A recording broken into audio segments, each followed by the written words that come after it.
Jagan Visakha vision ప్రకటనపై మాజీ మంత్రి గంటా శ్రీనివాసరావు సెటైర్లు. విశాఖ విజన్ పేరుతో సీఎం జగన్ చేసిన ప్రకటనపై మాజీ మంత్రి గంటా శ్రీనివాసరావు స్పందించారు. పరిపాలనా రాజధానిలో ఇన్నాళ్ళు పాలన మొదలు పెట్టడానికి ఏం అడ్డు వచ్చిందని ప్రశ్నించారు. ఎన్నికల ముందు 10 ఏళ్ల వ్యూహాల పేరుతో కొత్త నాటికలు కాదా అని తీవ్ర స్థాయికి ధ్వజమెత్తారు. పరిపాలనా రాజధాని అని చెప్పి విశాఖ ప్రజల్ని 3 ఏళ్లుగా మోసం చేయడం మీ చేతగాని కమిట్మెంట్. ఐటీ హిల్స్ నుంచి దిగ్గజ కంపెనీలో వెళ్ళిపోతున్నా చూస్తూ ఉండడం మీ రోడ్డు మ్యాప్ అని మాజీ మంత్రి గంటా శ్రీనివాసరావు పేర్కొన్నారు. ఒక విజన్ డాక్యుమెంట్ విశాఖ విజన్ అని చెప్పని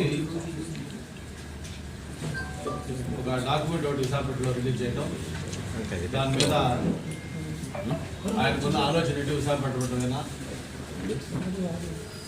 ఏ విధంగా డెవలప్ చేయాలనుకుంటున్నాను అని కూడా చాలా వివరంగా పవర్ పాయింట్ ప్రెజెంటేషన్ సహా ఒక రివ్యూ మీటింగ్ పెట్టుకున్నాం. నిన్న జరిగిన దానికి మొత్తం ఒక 28 పేజీల డాక్యుమెంట్ కూడా రిలీజ్ చేశారు. ఛాంబర్ ఆఫ్ కామర్స్, అలాగే విశాఖపట్నంలో ఉన్న ఇండస్ట్రీ, ట్రేడు అందరూ ప్రజలు కూడా పిలిచి దాంట్లో ఆయన యొక్క విజన్ పంచుకున్నారు. మామూలుగా ఎవరైనా చిత్తశుద్ధి ఉంటే, నిజాయితీ ఉంటే ఇటువంటి కార్యక్రమాలకు ఎప్పుడు కూడా ఒక టైం ఫ్రేమ్ ఉంటుంది. జనరల్గా గవర్నమెంట్ వచ్చిన వెంటనే వాళ్ళు ఏం చేయాలనుకున్నారు, వైజాగ్ ఏం చేయాలి, లేకపోతే స్టేట్ మొత్తం అనే హోల్ ఏం చేయాలి, ఇవన్నీ కూడా వాళ్ళ ఆలోచనలు అవి షేర్ చేసుకుంటారు, తప్పులేదు. కానీ ఇక్కడ విచిత్రం ఉద్యోగం ఏంటంటే ఇంకొక 4-5 రోజుల్లో మ్యాక్సిమం 1 వీక్లో ఎలక్షన్ షెడ్యూల్ రాబోతా ఉంది. అంటే ఏదైతే 2019లో ఎన్నిక కాబట్టి ప్రభుత్వం ఉందో దానికి అంతిమ గడువులు సమీపిస్తూ ఉన్నాయి. వన్స్ షెడ్యూల్ వచ్చిందంటే ఎలక్షన్ కోడ్ స్టార్ట్ అవుతుంది, మొత్తం ఎలక్షన్ ప్రాసెస్ స్టార్ట్ అవుతుంది. ఎలక్షన్లో గెలిచిన తర్వాత మళ్ళీ కొత్త ప్రభుత్వానికి ఏదైనా చేసే అవకాశం ఉంటుంది. ఏ విధంగా చూసినా కూడా అది ఏ సర్వే రిపోర్ట్ చూసినా, లేకపోతే ఏ వర్గాలతో మాట్లాడినా, ఎక్కడ ఫీడ్బ్యాక్ ఇచ్చినా కూడా ఈ ప్రభుత్వానికి మళ్ళీ ఎన్నికల్లో ఏ మాత్రం కూడా గెలిచే అవకాశం లేదనే విషయం స్పష్టంగా అందరూ చెప్తున్న నేపథ్యంలో ఇప్పుడు ఆయన నిన్న విశాఖపట్నంలో ఈ విశాఖ డాక్యుమెంట్ రిలీజ్ చేయటం ఏదైనా కొంచెమైనా సిగ్గుంటే ఆయన నిజంగా ఆలోచించాలి. ఇప్పటికే విశాఖపట్నం పట్ల జగన్మోహన్ రెడ్డి గారి యొక్క ఆలోచన ఏ విధంగా ఉందో దానికి ప్రజలు ఏ విధంగా తీర్పిచ్చారో మనం చూస్తూ ఉన్నాం. ఆయన పార్టీ పెట్టిన దగ్గర నుంచి కూడా 2014లో మొట్టమొదటిసారిగా ఎన్నికల్లో రాష్ట్రం మొత్తం కూడా వైఎస్ఆర్ పార్టీ పోటీ చేసింది. అంతకుముందు బై ఎలక్షన్లో పోటీ చేసిన తర్వాత ఫుల్ ప్లెడ్జెడ్గా అన్ని ఎలక్షన్లో పోటీ చేసింది 2014. మరి 2014 ఎన్నికల్లో కూడా విశాఖ నుంచి ఆ పార్టీ అప్పుడు గౌరవ అధ్యక్షురాలు ఎవరైతే వైఎస్ విజయం ఉన్నారో వైఎస్ విజయం అని విశాఖపట్నం ఎంపీగా పోటీ చేయించారు. మరి మీ అందరూ కూడా తెలుసు ఆ రోజు తీర్పు ఎలా వచ్చిందో. వైఎస్ విజయంని ఘోరంగా, అంటే భారీ మెజార్టీతో, దాదాపు 2 లక్షల పైగా మెజారిటీ తోటి మన బీజేపీ నుంచి హరిబాబు గారు ఉమ్మడి అభ్యర్థిగా పోటీ చేస్తే ఆయన ఒక ఘన విజయం సాధించారు విజయం గారి.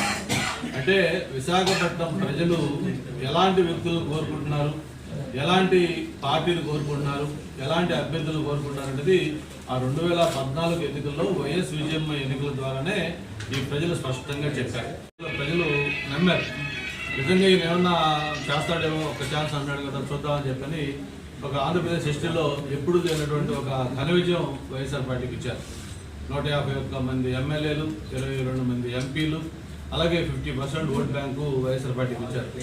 అటువంటి పరిస్థితుల్లో కూడా విశాఖ ప్రజలు చాలా చాలా తెలియగలవాడు. విశాఖ ప్రజలు ఎటువంటి వాళ్ళు కోరుకుంటారో మొన్న ఎన్నికల్లో కూడా స్పష్టంగా మొత్తం రాష్ట్రం మొత్తం కూడా వైఎస్ఆర్ ప్రపంచాన్ని వీచినా కూడా ఇక్కడ 4 దిక్కులు, నార్త్, ఈస్ట్, వెస్ట్, సౌత్ 4 దిక్కుల్లో కూడా ఈ వైఎస్ఆర్ పార్టీకి స్థానం లేదు అని ఒక స్పష్టంగా ఒక తీర్పు ఇచ్చి ఇక్కడ 4 సీట్లు కూడా వైఎస్ఆర్ పార్టీ అభ్యర్థుల్ని ఘోరంగా ఓడించి తెలుగుదేశం పార్టీ అభ్యర్థులను గెలిపించి విశాఖ అంటే ఏంటో ఈ రాష్ట్రం మొత్తం తెలిసే విధంగా ఆ రోజు ఒక రిజల్ట్స్ ఇచ్చారు. అంటే ఇంత స్పష్టంగా ప్రజలు నీకు తీర్పిస్తా ఉన్నారు. విశాఖపట్నం ప్రజలు జగన్మోహన్ రెడ్డి నీ మాటలు నమ్మము, నీకు ఇక్కడ స్థానం లేదు అని మీ అమ్మగారు నిలబడినప్పుడు ఒకసారి రుజువు చేశారు. మళ్ళీ మొన్న జనరల్ ఎలక్షన్స్లో మీ 4 అభ్యర్థులను కూడా ఇక్కడ ఓడించి రుజువు చేశారు. మళ్ళీ లేటెస్ట్గా మొన్నే మీరు ఎమ్మెల్సీ గ్రాడ్యుయేట్ ఎమ్మెల్సీ ఏదైతే ఎన్నికలు జరిగాయో గ్రాడ్యుయేట్ ఎమ్మెల్సీ ఎన్నికల్లో చిరంజీవి గారు తెలుగుదేశం పార్టీ అభ్యర్థిగా చివరి నిమిషంలో పెట్టినా కూడా మరి చిరంజీవి గారిని కూడా భారీ మెజార్టీతో గెలిపించి వైఎస్ఆర్ పార్టీకి విశాఖపట్నంలో స్థానం లేదు, నిన్ను విశాఖపట్నం ప్రజలు నమ్మరు అని ఒక స్పష్టంగా తీర్పిచ్చిన విషయం మనందరం కూడా గుర్తుపెట్టుకోవాల్సిన అవసరం ఉంది. ఆ రోజు ఎన్నికల్లో వాళ్ళు చెప్పారు ఇది ఒక రెఫరెండంగా తీసుకుంటామని కూడా చెప్పారు. గ్రాడ్యుయేట్ ఎమ్మెల్సీ ఎన్నిక ఏదైతే ఉందో మేము ఇది వైఎస్ఆర్ పరిపాలన పార్టీ ఏ విధంగా చేసుకుంటాం రెఫరెండంగా తీసుకుంటామని చెప్పారు. ఒక పక్క మినిస్టర్లు థ్రెటన్ చేశారు, బ్లాక్ మెయిల్ చేశారు, డబ్బులు విచ్చలవిడిగా ఖర్చు పెట్టారు, ఓటర్స్ లిస్టులో అక్రమాలు చేశారు.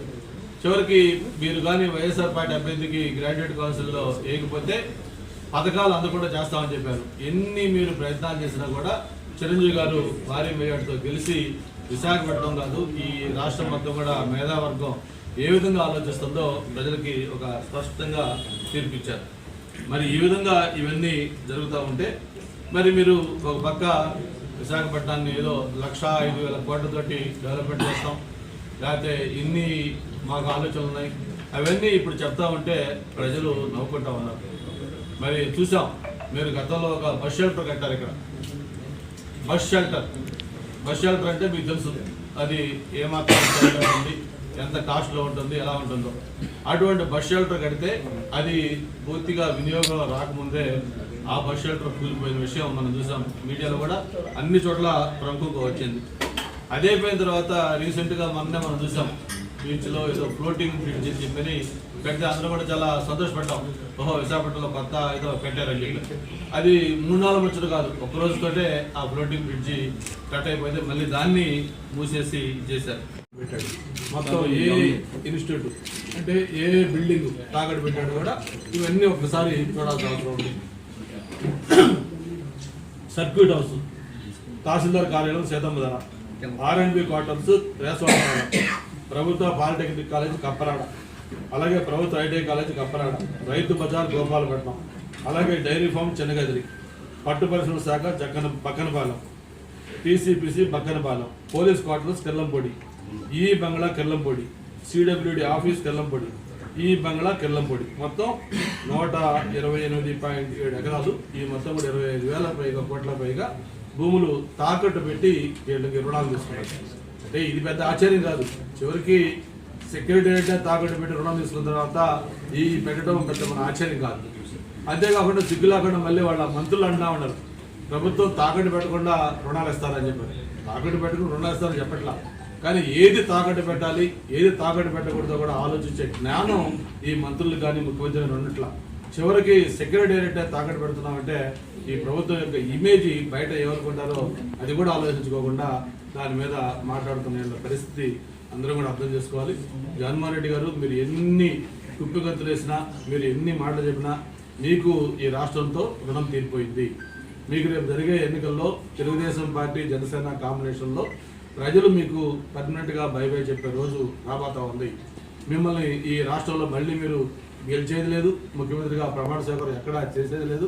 మళ్ళీ మీరు ఏదైతే మీ ప్యాలెస్లో తాడిపల్లి ప్యాలెస్సా లేకపోతే బెంగళూరు ప్యాలెస్సా లేకపోతే లోటస్ పాండ్లోనో మీరు ఆ ఫ్యాన్ కింద ఆ టీ గ్లాస్లో తాగుతూ మీరు రిలాక్స్ చేసే రోజు త్వరలోనే ఉందని చెప్పి కూడా తెలియజేసుకుంటూ మీరు ఎన్ని ఇటువంటి విజన్ డాక్యుమెంట్ రిలీజ్ చేసినా ఎన్ని కబుర్లు చెప్పినా కూడా విశాఖ ప్రజలైతే మిమ్మల్ని విశ్వసించరు.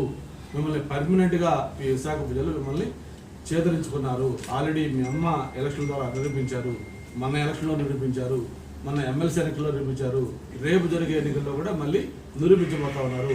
విశాఖ జిల్లాలో ఒక్కటంటే ఒక్క సీటు కూడా మీకు ఈ ప్రజలు ఎవరైనా కూడా ఈ సందర్భంగా ఘంటాబద్ధంగా తెలియజేస్తా ఉన్నారు.